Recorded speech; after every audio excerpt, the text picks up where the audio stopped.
अपने ही चंचल मन को अपने ही बस में करके एकाग्रता, स्थिरता एवं स्वयं अपने आप में शांति का अनुभव करने के बाद स्वयं मैं कौन हूँ को जानने की दृष्टि से साधना करते करते आज 1121 दिन हो गए। तारीख 2 नवंबर सन 2024, दिन सोमवार, प्रातःकाल का समय।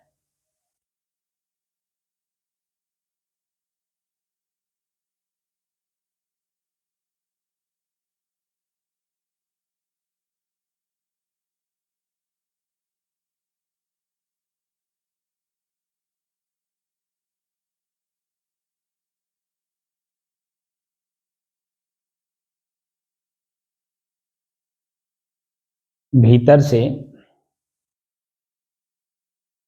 जो विधियां बताई गई हैं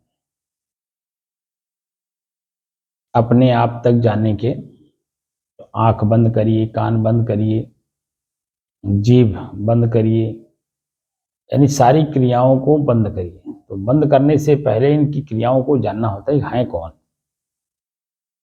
क्या यही मैं हूं? क्या आंख से देखा हुआ दृश्य मैं हूं? क्या आंख ही मैं हूं? क्या श्वास ही मैं हूं?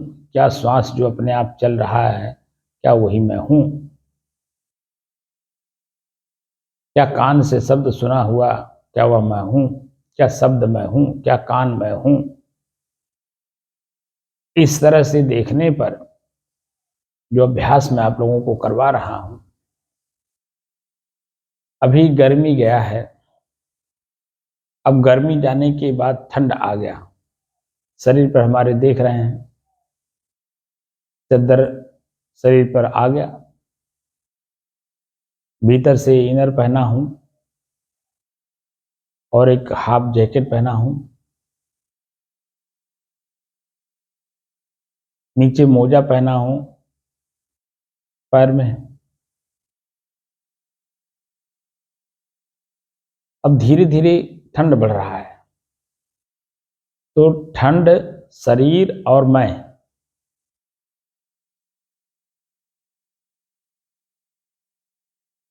तो इस तरह से जब देखा जा रहा है और जब मैं को मैं में स्थिर किया जा रहा है,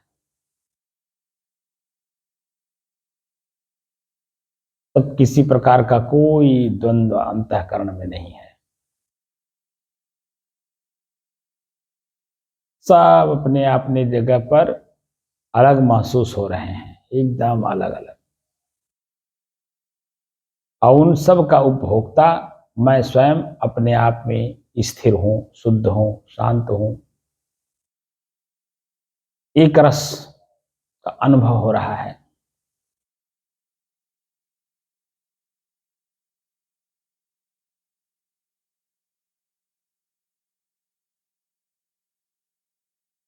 जब हम विधि विधान से किसी कार्य को करते हैं, व्यवहारिक कार्य करते समय भी जो नीति नियम समाज के बने हुए हैं, सामाजिक लोग बनाए हैं, समझदार लोग, जब हम उस पर चलते हैं तो हमें पता चलता है कि हम कुछ कर रहे हैं, और कर लेने के बाद जब वो समाप्त हो जाता तो भी पता चलता है कि वो कैसे हुआ, कुछ पता ही नहीं चला। सबसे क्रिटिकल काम होता है, कठिन काम होता है लड़की का शादी करना। घर में एक पैसा नहीं है और लड़की का शादी ठन गया है, डेट वगैरह फिक्स हो गया। अब उस समय में आप देखेंगे कि कितना कठिन काम रहता है, मन कितना परेशान भीतर से रहता है। लेकिन जैसे जैसे समय बीतता जाता है, बीतता जाता है, बीतता जाता है, आपको पता ही नहीं लगता है कि कब लड़की हमारे घर से विदा हो गई। और जब रिलैक्स होकर के बैठ करके आप चिंतन करते हैं तो पता चलता है कि कितने लोगों का हाथ उसमें था। सभी लोगों ने मिल करके उस काम को कर लिया, पता ही नहीं चला। और शांति का, गहरी शांति का अनुभव होता है।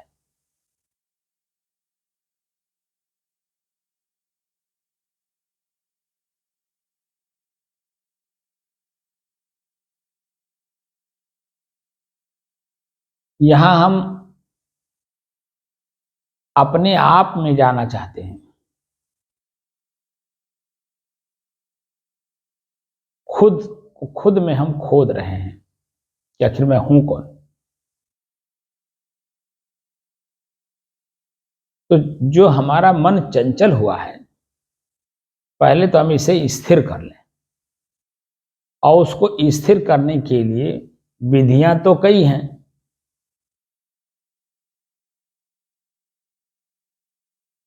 अलग अलग लोग अलग अलग तरह से अपनी विधि में विधिमान होकर के उसमें स्थिर हो गए।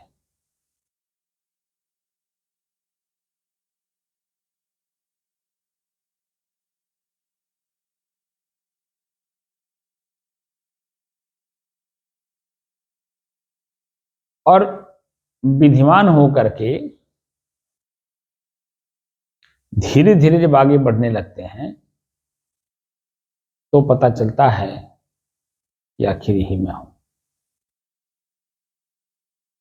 क्योंकि आंख से देखा हुआ दृश्य मैं नहीं हूं और ना ही मैं आंख हूं।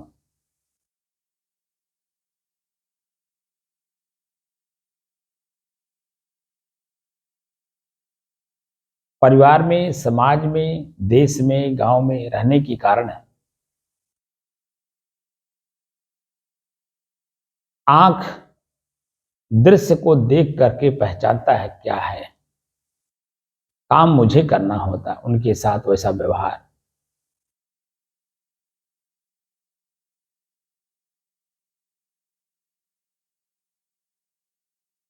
माता के चेहरे का जो चेहरा है वह एक दृश्य है, आंख के सामने पड़ता है, मन बनता है, पता चलता है माँ है।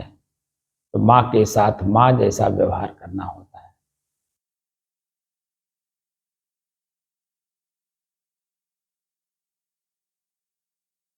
पिताजी हैं, पिता का चेहरा आंख के सामने पड़ता है, मैं उसे पहचानता हूँ, तो उनके साथ वैसा व्यवहार करना होता है। भाई है, बहन है, परिवार के अन्य सदस्य हैं, गांव के लोग हैं या मोहल्ले के लोग हैं, पड़ोसी हैं, बगलगीर हैं, जैसा चेहरा होता है, आंख देखता है, हम उसके साथ वैसा व्यवहार करते हैं। क्योंकि लेन देन, व्यवहार लेन देन से चलता है। जो व्यवहार मैं आपके साथ करूंगा वही व्यवहार आप मेरे साथ करोगे, जो व्यवहार आप मेरे साथ करोगे वही मैं आपके साथ करूंगा। तो ये सामाजिकरण हो गया। तो समाज, शरीर है, इंद्रियां हैं, मैं इनका उपभोक्ता हूं, तो किस इंद्री का उपयोग किस जगह पे कर रहा हूं, किसके साथ कर रहा हूं, क्योंकि जिसके साथ जैसा व्यवहार करोगे आपकी शांति की स्थिरता यथावत बनी रहेगी। जब आप किसी दूसरे का व्यवहार दूसरे के साथ करते हो तो आपकी शांत की स्थिति स्थिर नहीं रह जाता है, उसमें चंचलता आ जाती है, व्यवधान उत्पन्न हो जाते हैं।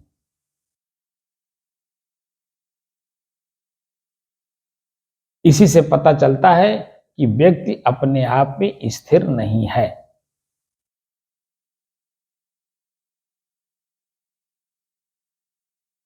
और जब तक अपने आप में स्थिर नहीं होगा तो व्यवहारिक जगत का जो कार्य है वही सुचारू रूप से नहीं होगा, तो आत्मिक दृष्टि से मैं कौन हूं को कैसे खोज पाएगा, क्योंकि उसका मन तो चंचल बना हुआ है। और चंचल का मतलब मैं बता ही दिया हूं कि 5 मिनट होता है, 5 मिनट में मन कितनी बार बदलता रहता है, 1 मिनट में कितनी बार बदला, क्या सोचेगा, क्या बोलेगा, क्या करेगा, कुछ पता नहीं है।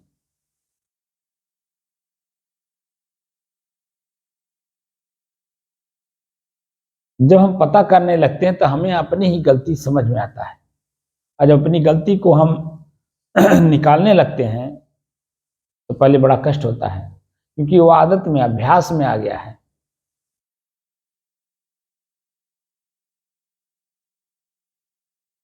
अब उसे ही हम अपने भीतर से जो आदत और अभ्यास बना लिए हैं, अब उसके विपरीत आदत और अभ्यास बनाना होगा, तभी उससे हम मुक्त हो पाएंगे। और आदत बनाने से पहले किसी भी विषय वस्तु पर उसकी यथास्थिति पहले जानी जाती है।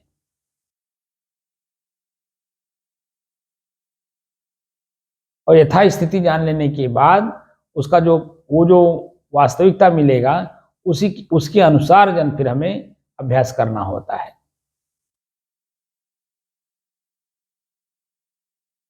क्योंकि एक अभ्यास तो हो गया पहले से, उसमें हमें कष्ट मिल रहा है, दुख मिल रहा है, पीड़ा मिल रहा है, पश्चाताप मिल रहा है, आत्मग्लानि हो रही है, वो बार बार के करने से, और बार बार हम पीड़ा कष्ट सह रहे हैं।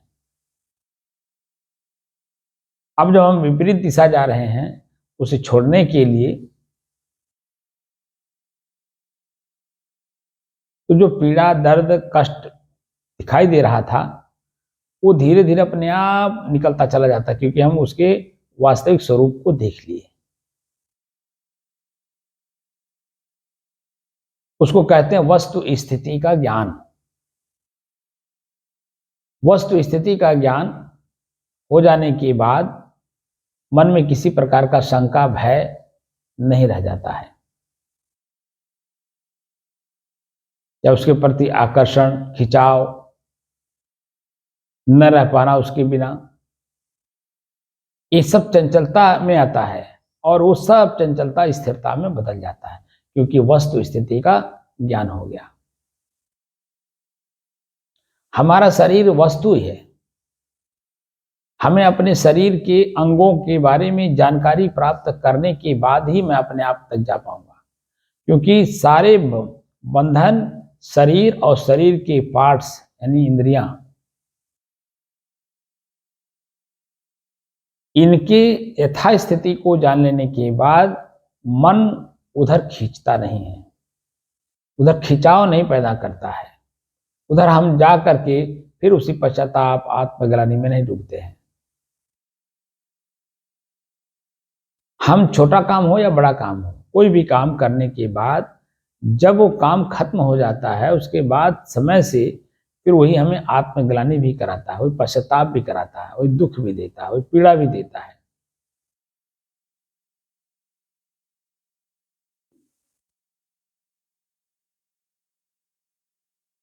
और उन सब चीजों को करने के बाद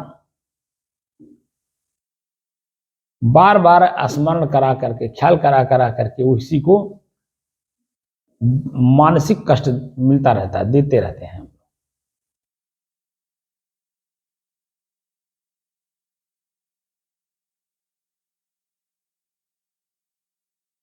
कुल मिलाकर के हमें एक ऐसी वस्तु ढूंढनी है जो पहले भी था, आज भी है और आगे भी अनंत काल तक रहेगा। वो किसी में न बंधता है न उलझता है, ना ही वह कुछ है।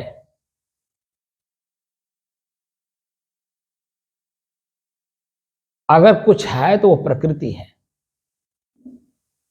वो जड़ है, वो दिखाई देगा क्षण मात्र के लिए, लेकिन क्षण मात्र के बाद वही अपार कष्ट भी देता है, क्योंकि वो नजर के सामने से ओझल हो जाता है, देखते देखते जो ओझल हो जाता है। जैसे मैंने उदाहरण दिया है, आप किसी तीर्थ स्थान में जाओ और नदी के तट पर बैठ करके दीपक ले जो नदी में दीपक डाली जाती है डोंगे में, ले करके और उसमें दीपक जला करके रख दीजिए और आप बहते हुए पानी में देखेंगे कि वही आपके पास से ही वो गुजरता है, कि आप ही डालते हैं, आपके पास से ही गुजरता है और देखते देखते 1 ही 2 मिनट के अंदर में वो कितनी दूरी पकड़ लेता है या कितनी दूरी पे चला जाता है, आप अगर उसे पकड़ना चाहें तो नहीं पकड़ सकते।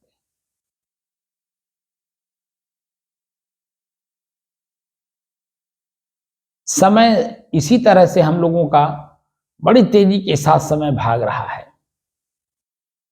और हम समझ रहे हैं कि हम स्थिर हैं, हम स्थिर कर लिए हैं। कल इतने समय भी हम बैठे थे, आज भी इस समय बैठे हुए हैं। अगर हम शरीर में हैं तो कल भी बैठेंगे, पक्का है, क्योंकि साधना ही मेरा लक्ष्य है। मुझे तो साधना है, बस में करना है अपने ही शरीर, शरीर के पार्ट्स, मन चित्त बुद्धि अहंकार सबको अपने बस में करना है और अपने आप में जो मैं हूं उसे हूबहू देखना है, जानना है, समझना है।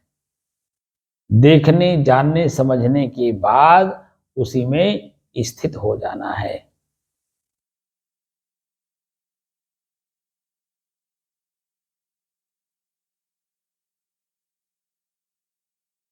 जब हम अपने आप में स्थित हो जाएंगे, अपनी स्थिति में एकदम लगातार चल रहे होंगे, तो प्रकृति के नियमों से हम बिल्कुल अपने आप में छूट जाएंगे।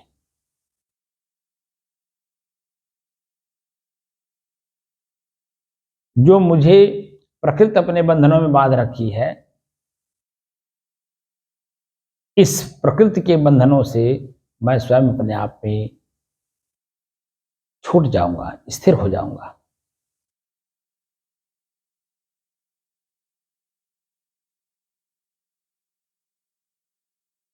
मैं जो हूं वही शेष रह जाएगा, बाकी कुछ नहीं रहेगा।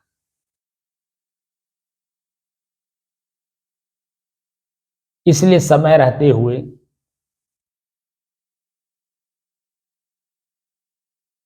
अपने आप को अपने आप में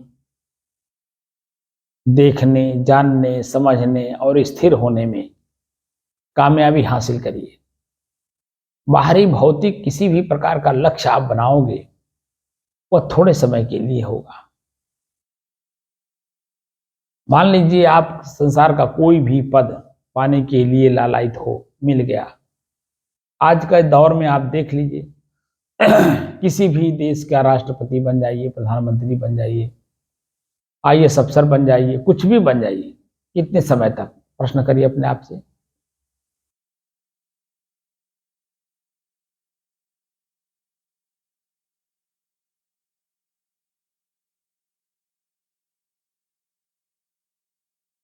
जितने समय तक के लिए हमें उसमें वो लोग अपने में मिलाएंगे या अपना कार्य हमें सौंपेंगे, उसके बाद क्या होगा?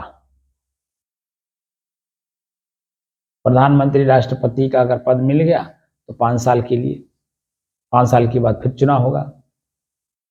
आपके क्रियाकलापों के आधार पर फिर जनता चुनेगी। अगर आपके कार्यकाल अच्छे रहे तो जनता फिर दोबारा आपको चुनेगी। आपके कार्यकाल अच्छे नहीं रहे तो जनता दोबारा क्यों चुनेगी आपको? तो 5 साल ही तो, अच्छा करो तो बुरा करो तो 5 साल तक। 5 साल के बाद क्या आपकी स्थिति है? क्या जनता आपको फिर खोजती है? आप कहाँ हो, किस स्थिति में हो, किस स्थिति परिस्थिति में हो? कुछ नहीं खोजती है, क्योंकि सभी लोग उसी पीड़ा से पीड़ित है जिस पीड़ा से आप पीड़ित हो।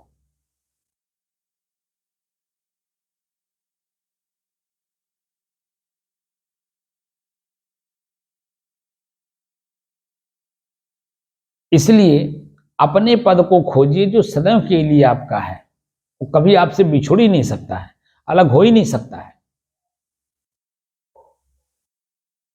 और उसमें स्थिर हो जाने के बाद आपका सम्मान आपके अपने स्वतः के सामने कितनी कीमती है, ये तो आप खुद जानोगे। दुनिया के सामने हमें कीमत दिखाने की जरूरत नहीं है, हमें अपने आप के सामने अपनी कीमत दिखानी है। मेरी कीमत क्या है?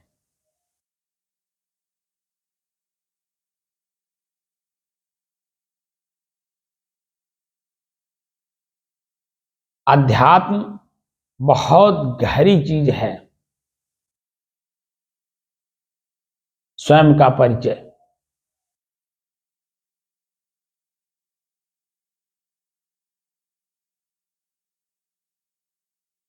भौतिक जीवन में जो अपने आप को पहचानता है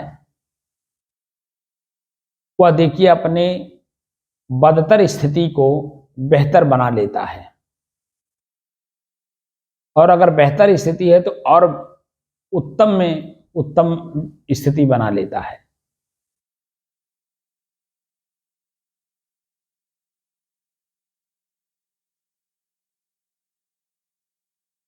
और यहां जिस दिन आप अपने आप को जान गए उस दिन क्या पूछना है?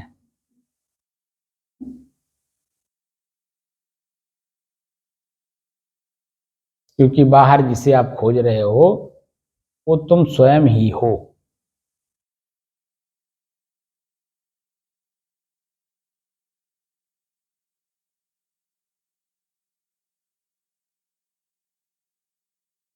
बाहर कुछ नहीं ढूंढना है, बल्कि भीतर जो आप बैठा लिए हो उसी को बाहर कर दो बस।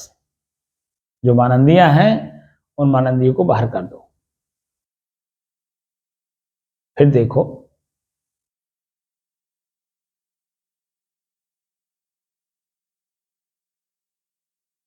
अपनी स्थिरता, एकदम अपनी स्थिरता आ जाती है।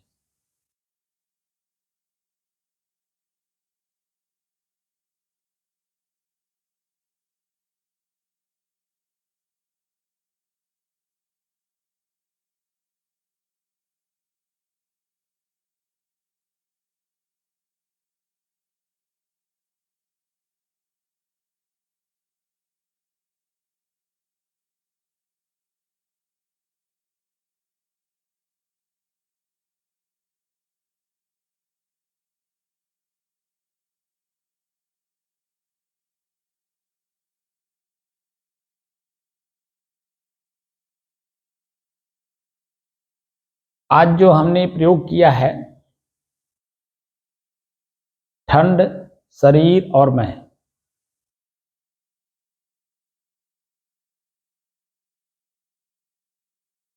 अगर मैं अपने आप में स्थिर रहूंगा तो देखूंगा कि मेरा शरीर ठंड को कितना सहन करने की क्षमता रखता है।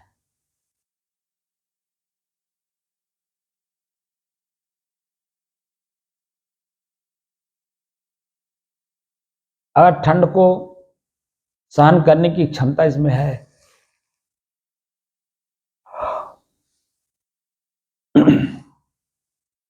तो हमारा शरीर का और ठंड यानी प्रकृति का बैलेंस बना रहेगा। और अगर सहन करने की क्षमता कमजोर है, प्रकृति हमारे ऊपर हावी हो रही है, यानी जल तत्व, तो जल तत्व से शरीर को बचाने का उपाय कौन करेगा? जो इस शरीर का उपभोक्ता है, यानी स्वयं मुझे ही। तो मेरे अपने शरीर के ऊपर गर्मी में एक वस्त्र भी रखने का मन नहीं कर रहा था, इतनी भयंकर गर्मी।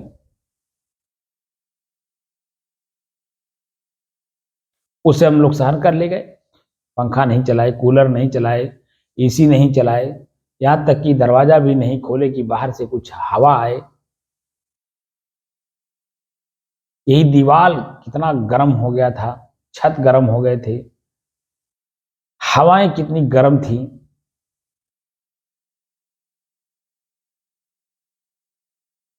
लेकिन फिर भी शरीर सहन कर ले गया, क्योंकि मैं उसका दृष्टा था, साक्षी था, इसीलिए सहन करने की क्षमता आ गई।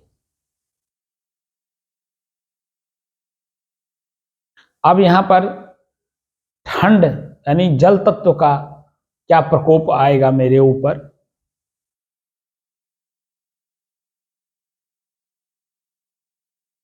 मेरे ऊपर क्या आएगा? मेरे शरीर के ऊपर आएगा।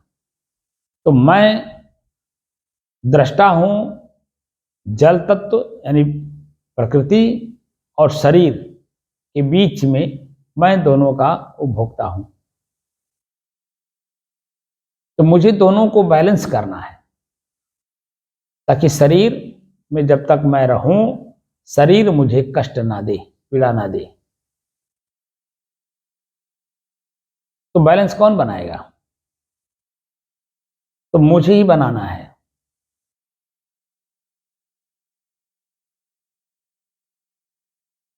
तो क्या करना होगा? जैसे जैसे ठंडी बढ़ेगी, हमारे शरीर के ऊपर, अभी इनर पहना हूं, हाफ जैकेट पहना हूं और एक चादर ओढ़ा हूं।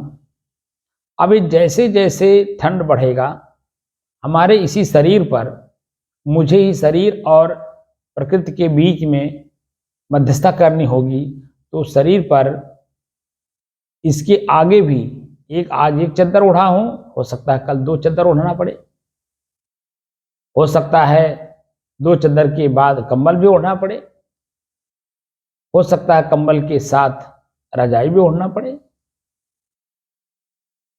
क्योंकि मध्यस्थता करनी है। और मध्यस्थता मुझे स्वयं करनी है, क्योंकि अगर मैं मध्यस्थता नहीं करूंगा तो कष्ट पीड़ा शरीर का मुझे सहन करना होगा। शरीर अपने आप में नहीं सहन करेगा, शरीर अपने आप में उसको कष्ट नहीं सहेगा, सहन करना पड़ेगा मुझे।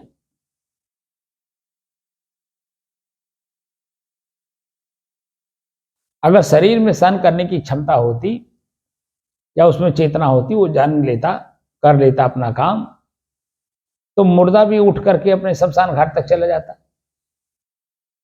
अग्नि से अपने आप को बचा लेता, पानी से बचा लेता, कीड़े से बचा लेता। लेकिन ऐसा कहीं कुछ देखने को मिलता नहीं है।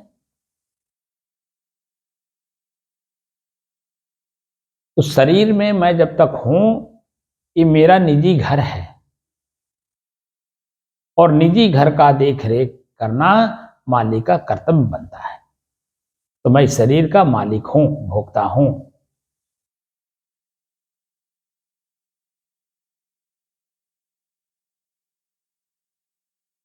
तो उपभोक्ता की तरह मुझे रहना होगा, स्थिर, शांत, एक रस की स्थिति।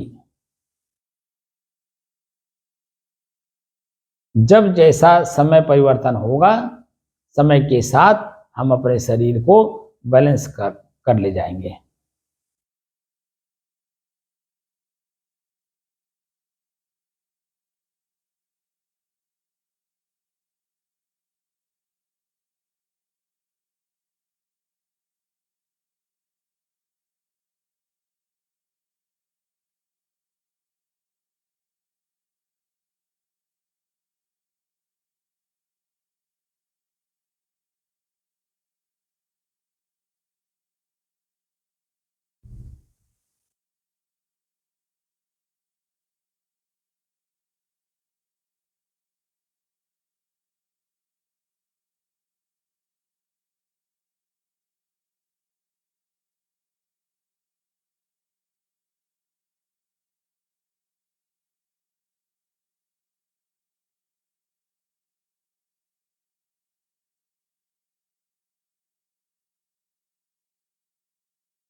हम्म,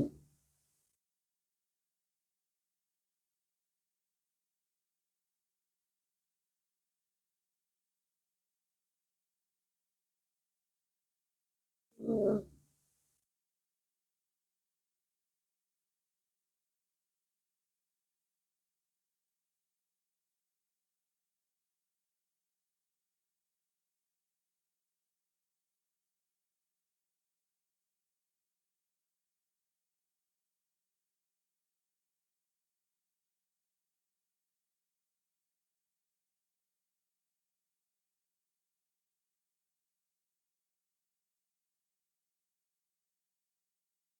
हम्म,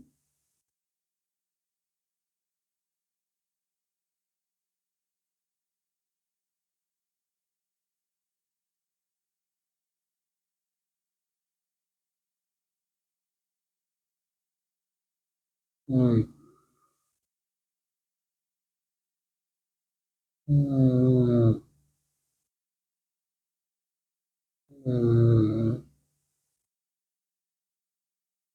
हम्म, हम्म,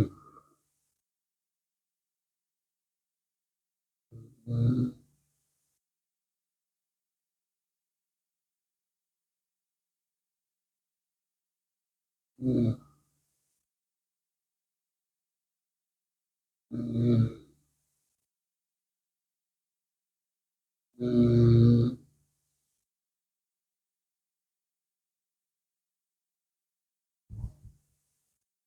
हम्म, हम्म, हम्म, हम्म,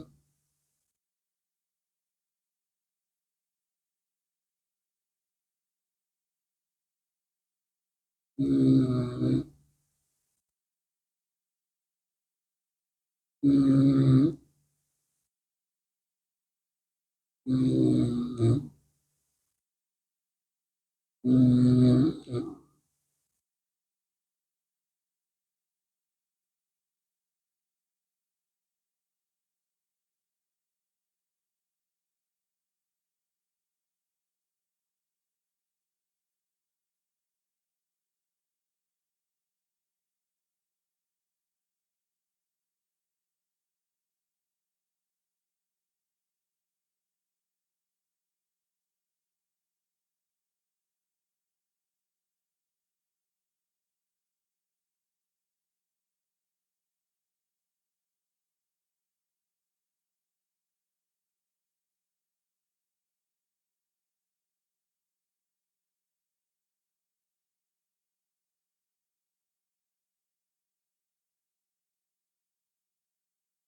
हम्म,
हम्म,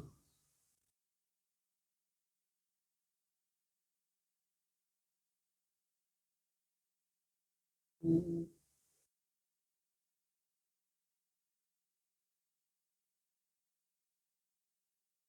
हम्म,